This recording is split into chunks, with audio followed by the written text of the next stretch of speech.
Hello YouTube family, कशा आहात सगळे? तर चला इथे आज आपण भरड्याचा शिरा करणार आहोत। आमच्या सासूबाईची रेसिपी आहे ही। तर चला इथे भरडा काढून घेतलेला आहे, 1 वाटी गहू घेतलेले आहेत आणि हे छान असं तेल टाकून थोडं थोडं तेल टाकून आपण भाजून घेतलेलं आहे। मंद आचेवर भाजून घ्यायचं आहे त्या कण्या।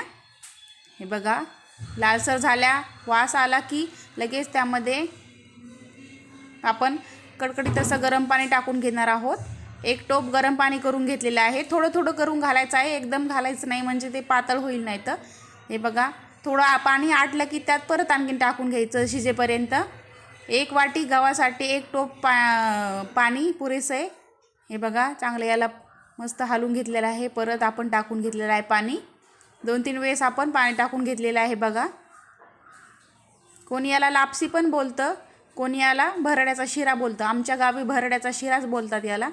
हे बघा याच्यात वेलची पूड टाकलेला आहे 1 चमचा। याला परत आणखीन आपण याला हलवून घेणार आहोत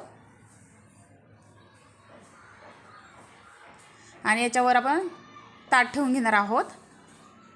हे बघा ताट काढलेलं आहे, मी दाखवायचं विसरले।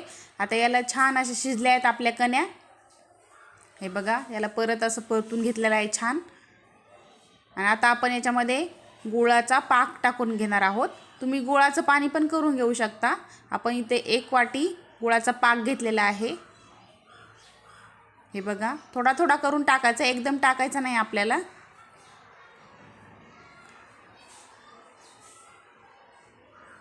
हे बघा आता आपण याला मिक्स करून घेऊया।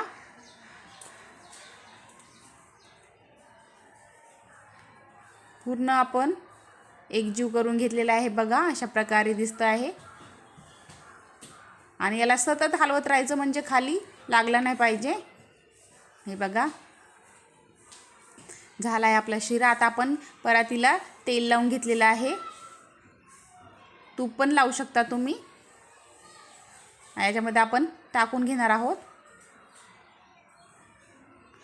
मग आपल्याला छान अशा वड्या पाडायच्या आहेत त्यासाठी आपण या परातीमध्ये टाकून घेतलेला आहे शिरा।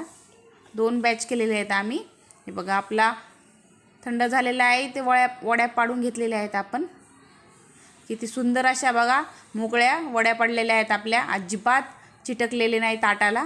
हे बघा बघा किती सुंदर वड्या पडलेल्या आहेत। रेसिपी आवडली असेल तर लाईक करा, शेअर करा, कमेंट करा आणि सबस्क्राईब करायला विसरू नका। धन्यवाद।